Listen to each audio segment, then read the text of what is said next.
Queridos y estimados universitarios, sean todos bienvenidos a nuestras clases. Así que hoy les invito que podamos orar. Padre Santo, Creador de los cielos y de la tierra, pedimos que tu Espíritu Santo hoy nos dé sabiduría e inteligencia para que aprendamos lo que tú tienes para nosotros. Disponemos nuestras vidas y en el nombre de Cristo Jesús, Señor nuestro, empezamos esta clase. Amén. Una vez más, sean todos bienvenidos. Hoy el tema que vamos a avanzar en nuestra clase es la iglesia local y el reino de Dios. Introducción. El mundo creado,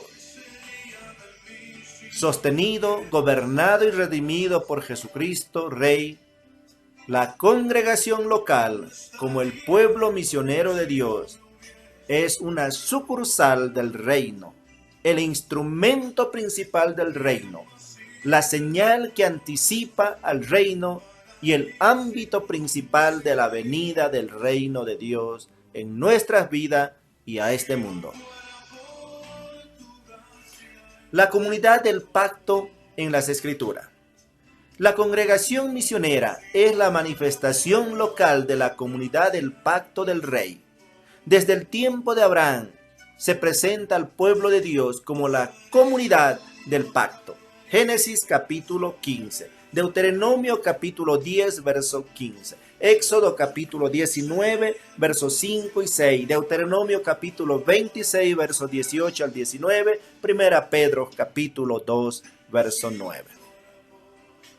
Ser pueblo de Dios significa el compromiso de ser un instrumento a favor de todas las naciones y estar dentro de la esfera de la nación universal del señorío de Dios sobre todo el mundo.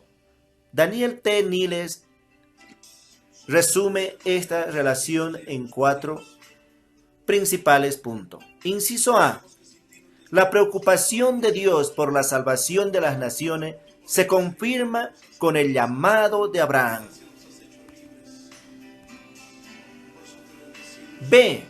Israel es formado de entre las naciones y por lo tanto no es como otra nación cualquiera.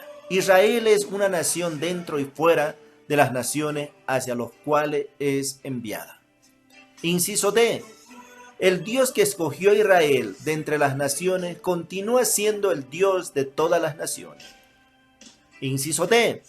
Toda esta idea tripartita de la vida y la misión de Israel no solo afectan su historia nacional, sino también la historia del mundo. La comunidad del pacto de la historia de la iglesia. Esta perspectiva de la iglesia local prácticamente se perdió durante el periodo de la Edad Media. La eclesiología llegó a ser prisionera de la iglesia institucional, en parte debido al matrimonio de Constantino con la iglesia o la sociedad y el Estado. En los tiempos de Lutero no solo había una iglesia,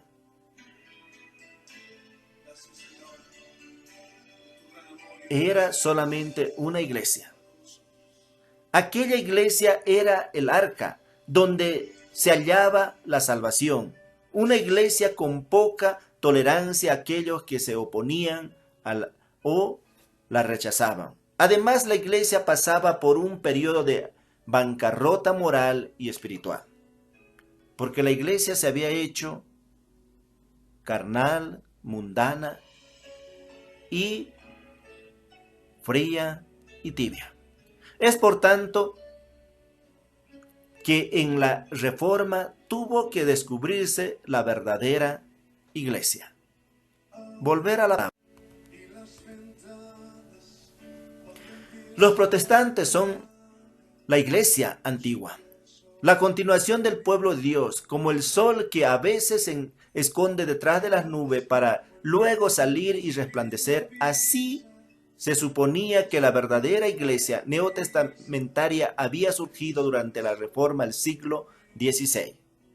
Esta iglesia verdadera era una comunión espiritual de los santos, llamados por Dios mediante el Evangelio y reunida con una multitud para llevar adelante una convocatoria, una asamblea, según Salmón, una congregación. La palabra Señor se une en la Septuaginta para nombrar a Dios, Kyrios. En las mentes de los discípulos se asociaba con lo divino. Oscar Cullmann afirma que la Iglesia del Nuevo Testamento adoptó la frase Jesús es el Señor como el tema central de su fe y de su identidad. Romanos capítulo 11, versos 25 y 26.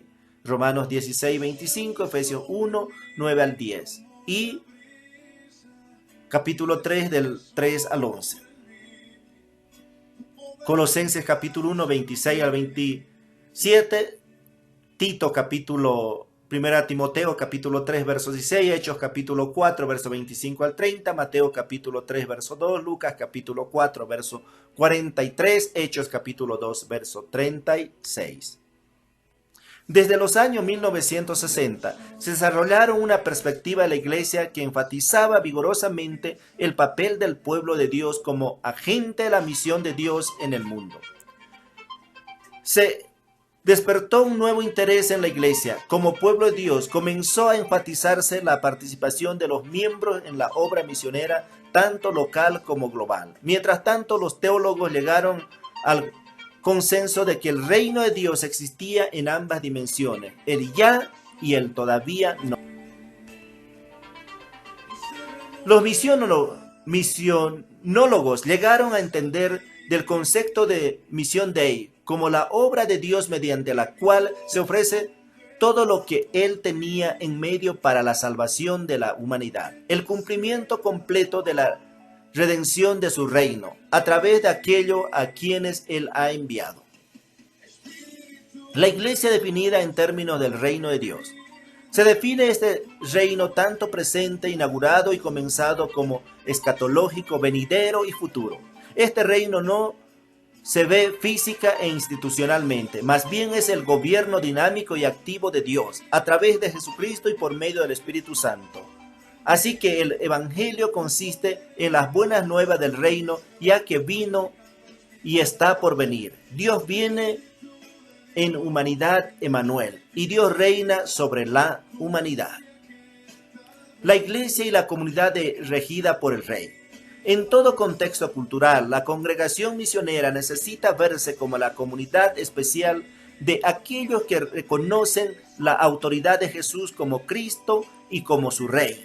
Estos discípulos de Cristo son diferentes a los demás hombres y mujeres que se encuentran dentro de la esfera más amplia del reino de Cristo. Ellos se mantienen apartados porque conocen la verdad del señorío de Cristo y se sujetan a él. La Iglesia es el lugar donde el Rey lleva a cabo su reinado. Oscar Cullmann ubica el reinado de Cristo en dos círculos concéntricos, estando el mismo Jesucristo en el centro. En primer círculo, el reinado de Cristo en la Iglesia. El segundo círculo, el más grande, el reinado de Cristo sobre todas las cosas, y como se ve en Colosenses capítulo 1, verso 1 adelante. El tercer círculo se puede añadir a estas otras dos, sugiere Cullmann, para colocar el reinado de Cristo sobre todas las fuerzas espirituales invisibles, los principales potestades, y estas más allá de lo visible. La Iglesia es la señal de la que el Rey anticipa su reinado. Las congregaciones misioneras son comunidades compuestas por aquellos que viven el reinado de Dios en sus vidas y en su sociedad. Así que ellos son los primeros frutos de lo que anticipa el reinado de Dios en el mundo. La Iglesia no es el reinado en su plenitud, sino una señal que anticipa el reinado de Dios que ya está presente y que todavía ha de venir. Conclusión. La Iglesia es el reinado y el dominio del Rey sobre todo el cosmos. La Iglesia enfatiza tanto el principio,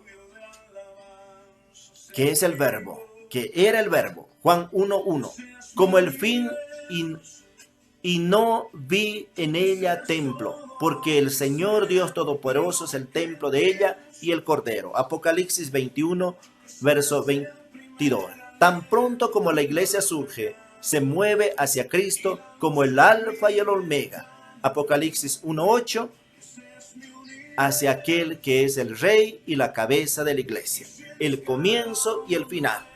Queridos y estimados universitarios, Dios me los bendiga. Nos vemos en la próxima clase.